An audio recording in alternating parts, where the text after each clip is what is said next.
The Nanatsu no Taisai chapter 118, 7 Deadly Sins chapter 118.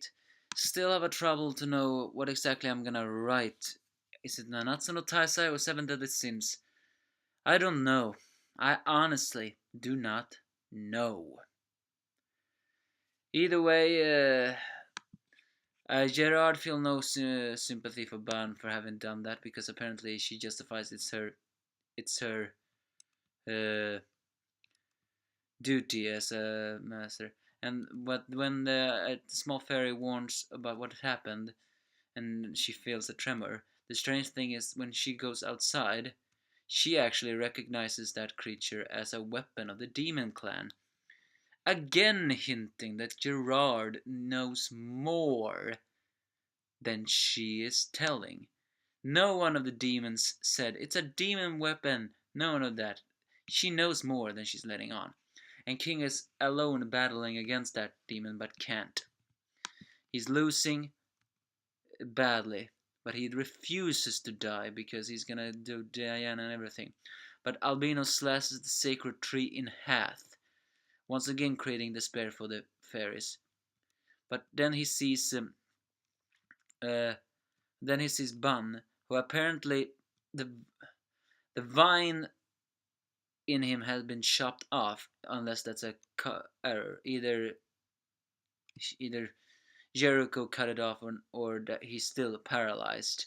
But the vine has been cut off, but he's still covering for Elaine's body. That gives him a new hope, but then Gerard decides to take them away while the fairies fight again. For the first time, actually telling Harlequin he's their king again.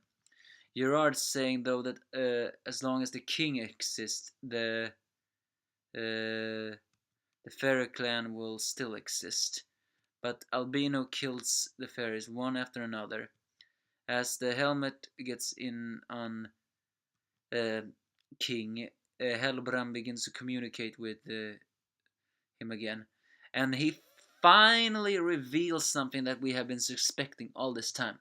What was it that we suspected? Well, we said, how can these dirty cowards be so dirty cowards and so pathetic?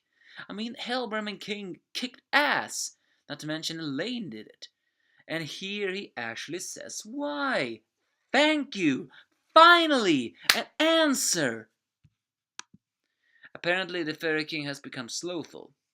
They never responded to challenges or threats on their own, and passed on the responsibility. They become too comfortable having the king solve all their problems. Which is why, when King left, uh, Elaine had to do this herself. She had to learn to become strong enough to fend off against everything. And it also explains why Helbram could become a very powerful figure. He no longer was technically a fairy in the forest. He was a lone fairy. Therefore, he could do it, or he could use his power fully. The Fairy King system is a broken system in the Fairy King world, in the Fairy Clan world.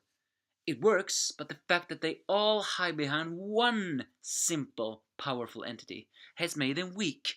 And against the Demon Clan, that is not gonna work. But that's not what he says. Either way, he says King can be selfish and just escape. But King, still having the heart of everything, refuses. And justifying that saying he's a selfish king.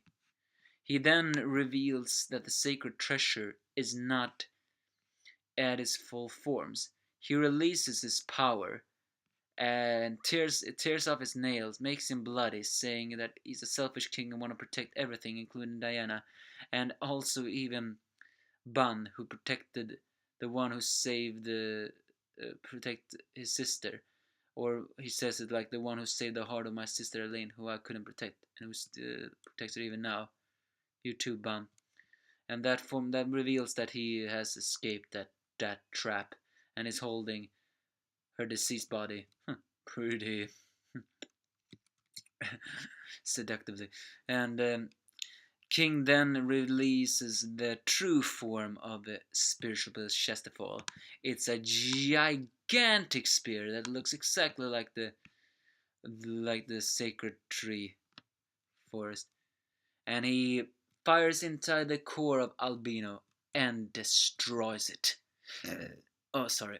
And he then faints away as that does, revealing that all this time King was not at his full strength after all. The Chastefoil had a true form, which apparently King cannot use so much because he uses it tears his body apart, or maybe he can just only use it when the sacred tree is near. Who knows? Because we still haven't got an answer what this has to do with disaster. But it's really, it has some nice actions in this. We finally wrap that up because next week promises that the 10 comedians will begin to move. While we will see them at the end of that chapter, I think at least we will finally see them again. I was getting tired of this. King, you are a fairy with a great heart. Fairy clan, even though you just say now King is your king again, I still haven't really acknowledged you guys. No, what Hellbram said about you was the right deal. You saying humanity is selfish creatures and all that stuff, they are selfish. But the problem is, Fairy Clan, you are also selfish and spoiled. You have been hiding behind the back of one powerful entity. That's not gonna work. I think, I said it before, but I think King is actually gonna have a talk with them, saying they have to change. They can't rely on the sacred tree forever. They have to get stronger. I think he's gonna say that, which Gerard is not gonna like. Who knows? Or maybe he's not gonna say that. We'll see. Will want we give me your thoughts if you have any.